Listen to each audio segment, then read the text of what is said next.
Hey, this is Landon with 5 Key Homes. Today we are at 1026 Northclif Drive.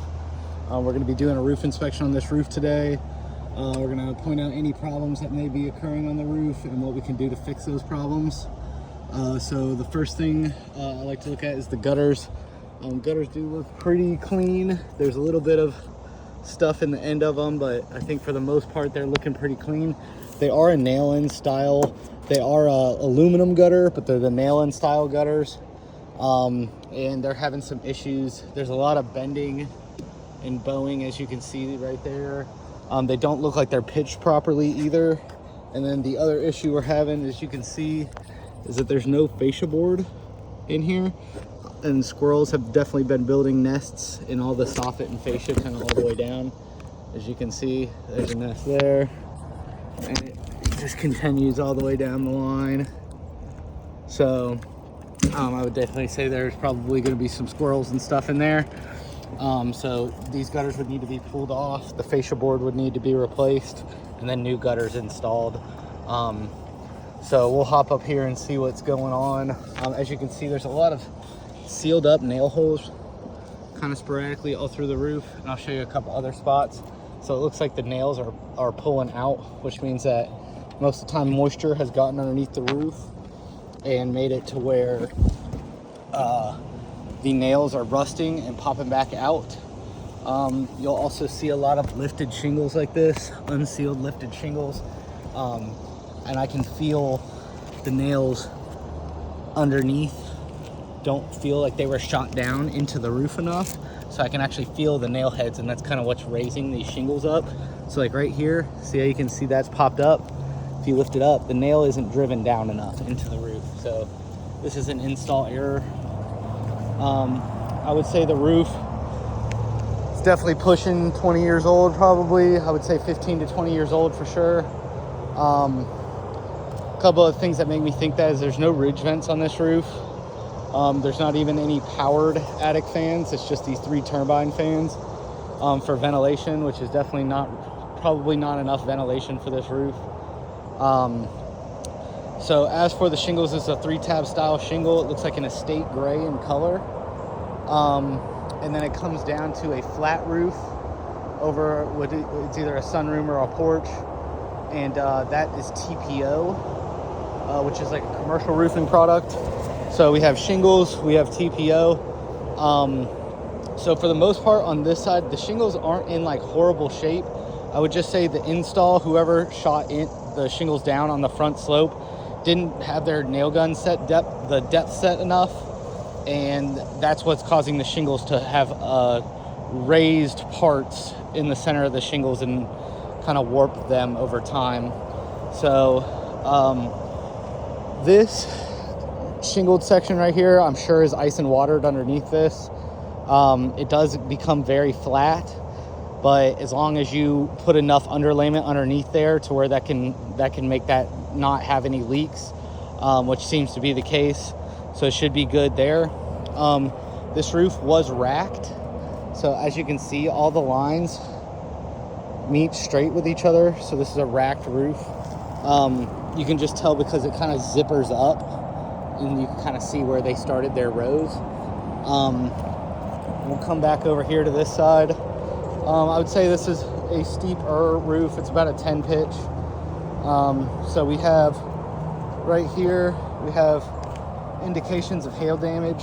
If you look and see all the dents in the top of this metal, this is an indication of hail damage. I'm not really seeing it very much on the shingles, but so that may have been the previous roof. This probably was still on there from the previous roof. So it could have been then, or the shingles just held up really well. So that would be one thing to look at. Also, painting all of these will make them last longer. It'll also make them blend in with the roof a little bit, make it look a little newer or more finished. This pipe boot probably had a leak right here. It's a cast iron pipe. This pipe boot probably had a leak right here, so someone Henry wet patched all the way around it. This is a solution. Is it the best solution? No, I don't think so. It's kind of an ugly repair, and just changing the pipe boot is probably easier than doing that. So this is what a pipe boot should look like. This is the neighbor side. So instead of doing all that, you could have just put on a new pipe boot, and that would have done the, you know, fixed it as well. Chimney flashing all looks pretty good to me. There are some rust going on top of this turbine fan. It's also not spinning, so it's been jammed up somehow a little bit. It doesn't spin as freely as it should. So the other thing on here, we'll walk down towards this gutter. The other thing right here is the gutters in the back are very clogged, all of them. There's just a lot of tree coverage back here in the back, so having gutter guards on these gutters, since you know you would need to get new ones for the fascia boards to be put on, since you're doing that anyway, gutter helmet is a really good idea back here.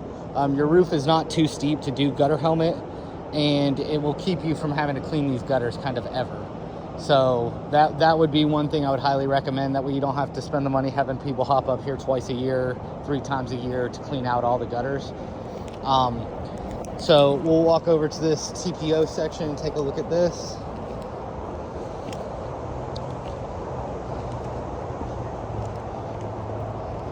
So the TPO section down here looks like it was done, you know, maybe I would say this was probably done after this roof was built.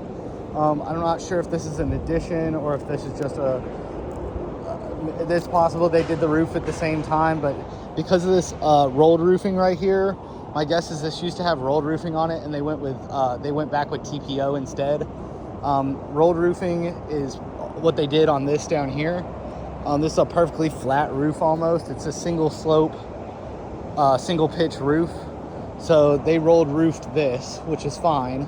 Now, this TPO roof will last a lot longer than a rolled roof will.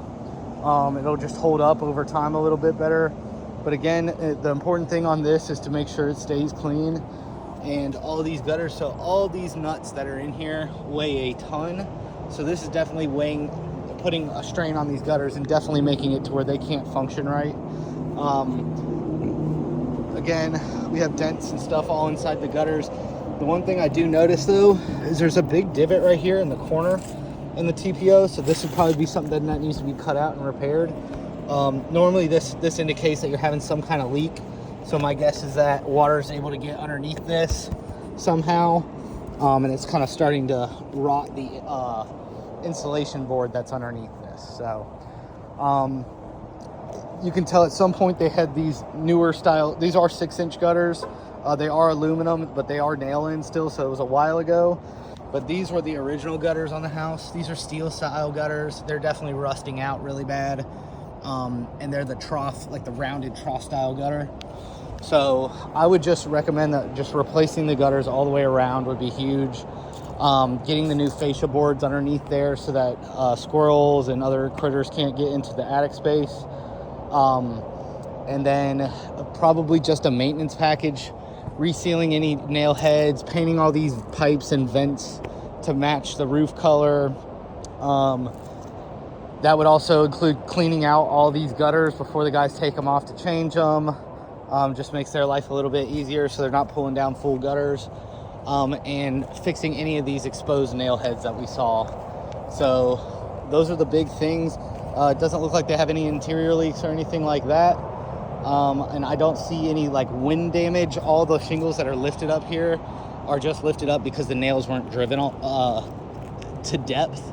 They were driven, the nail gun was set to where the nails weren't penetrating all the way down into the roof. So that's kind of what's causing those issues right there. Other than that, that's about it on this one. If you guys have any questions or anything, feel free to give me a call, 770-366-1330. Thank you guys so much. Have a great day.